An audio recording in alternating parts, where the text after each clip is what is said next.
Imagine you are the maintenance supervisor in a manufacturing environment. Your job is to oversee the maintenance department. And today you have a gentleman out on the floor doing his preventive maintenance. And he comes into the office as you're doing paperwork to let you know that he has just found a major issue on one of your most critical pieces of equipment. He's letting you know because he believes this needs addressed immediately. Otherwise, we're not running on Monday. But it's also going to take 6 hours and about 3 people to perform this work. As a leader, the very next sentence that comes from your lips is the most important thing that you will say all day. Your physical reaction means just as much.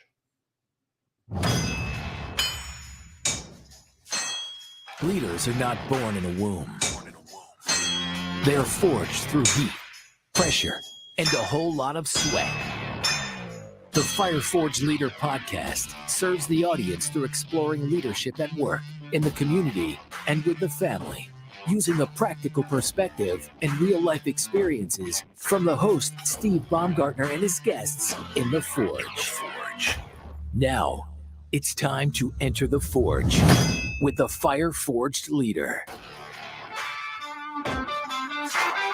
What is up, leaders?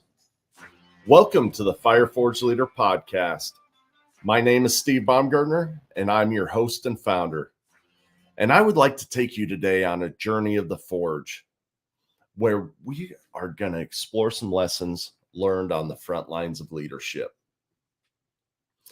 So let's get back to the situation before us. So we had one of our technicians, and they're out there working on the plant floor on preventive maintenance procedures that we've developed as a company to try and find issues before they affect operations.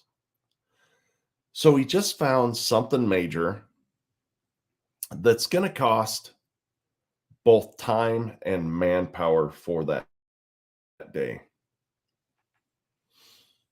All right. So in your personal life, you might have something going on, something that you wanted to get out of the office for, after a normal 8-hour day, or maybe you were going to cut out early and go hit a tea time with the guys, have a couple of cervezas.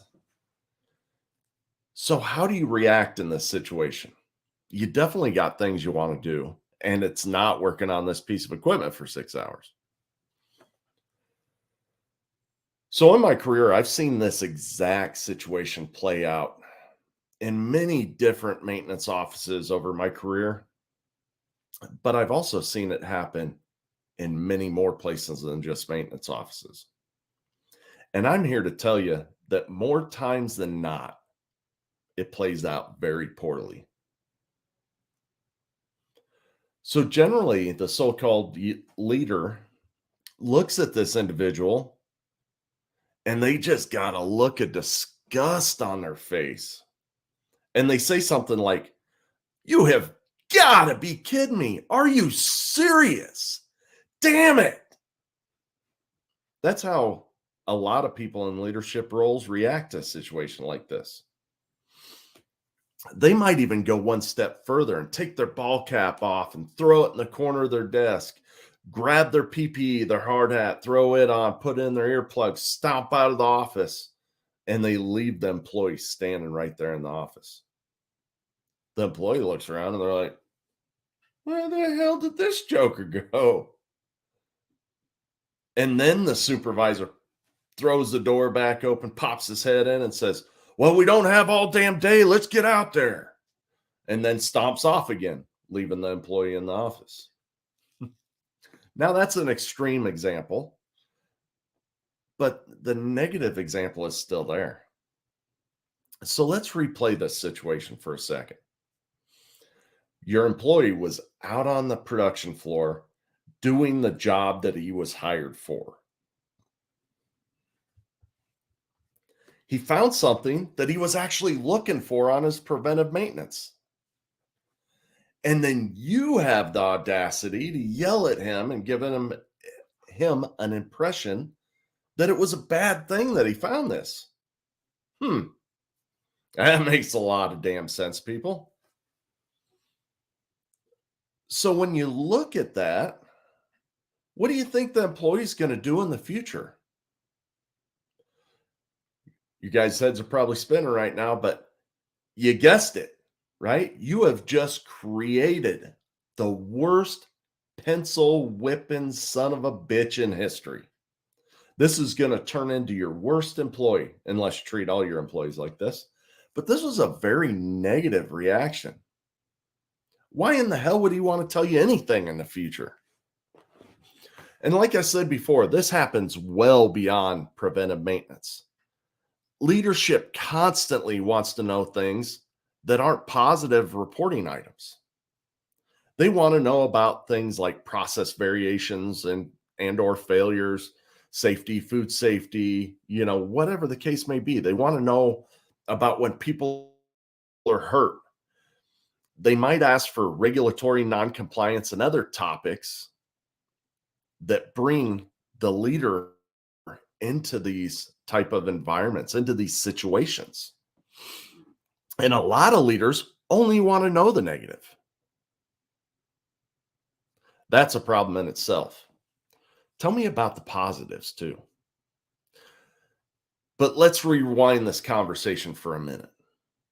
The employee comes in to let you know the find that he just found, right? So he comes in and he's like, boss, I know you probably don't want to hear this, but I just found this situation on line number 1, XYZ machine. And if we don't deal with it right now, we're going to be down on Monday. Now, by the best of my estimation, it's probably going to take about 3 people, 6-7 hours. And I know that's a lot of time, but if we don't do this, we're going to be hurting on Monday morning. Okay, now as a leader, what if we were to say something like, hey, Robbie, I really appreciate that you found that on your PM. That right there is exactly what we're looking for. And it's going to keep us from having to deal with this breakdown. And I don't know if you knew this, but that breakdown, if we were to break down and we took 6 hours down, we're talking about $50,000, $60,000, right? You just saved us that. So can you take me out there so that I can look at it and see exactly what you're talking about so I can make just the best decision I can at this moment to have it addressed? And then just simply open the door and let that person lead you. So what did you do in this scenario? Well, for starters, you build a relationship of trust. Very important with your employees. With this trust you just established, he's going to feel more comfortable about coming to you with these type of situations in the future. You also gave him a sense of accomplishment. He's tied to the mission. With these things, you could take a look at improving the situation and possibly modify that preventive maintenance procedure using a group of people, having him lead it to make it better and try and sense that issue before it becomes a breakdown worthy event. So what does it really take to get to this point?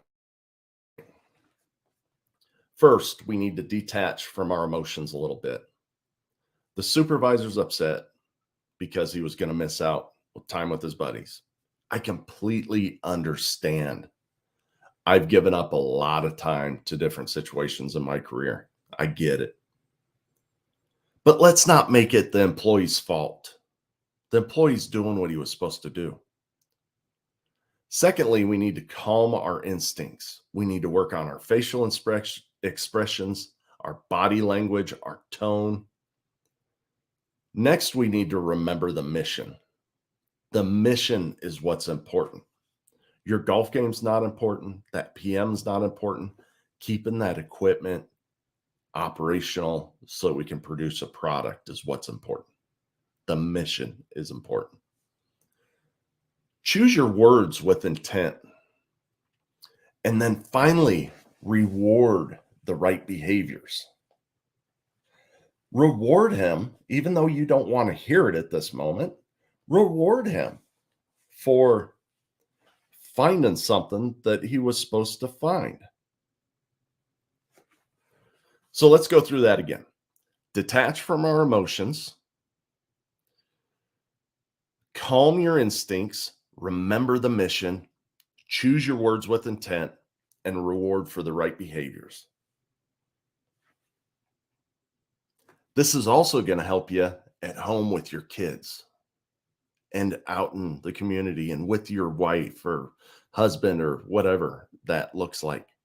But let's talk about your kids for a minute.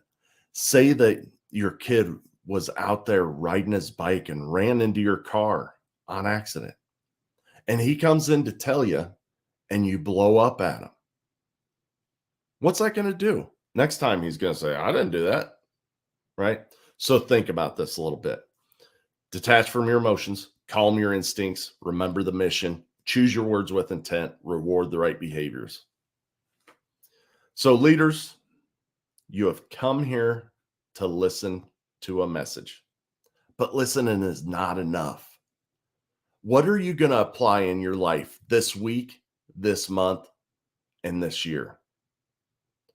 Remember, when you become a better leader, you become a better spouse, a better parent, a better coworker, and ultimately that person that other people want to follow. So grow in your leadership skills and do it for your family, do it for your community, do it for the ones you lead at work, and do it for yourself. Lead with intent, my friends. So last but not least, if you appreciate what you heard here today, I invite you to leave a rating and a review and smash that subscribe button on whatever podcasting app you're currently listening to. Continue to join us in the Forge as we bring you lessons learned on these front lines of leadership. Once again, we have some amazing guests coming up, such as Nick Lavery, Nancy Regan, Tony Ojeda. I'm also going to be doing a co-episode with George Williams of Reliability X, where we're going to do an Ask Me Anything. All that stuff's coming up in the next couple months. So keep on tuning into the Fire Forge Leader podcast. Lead with intent.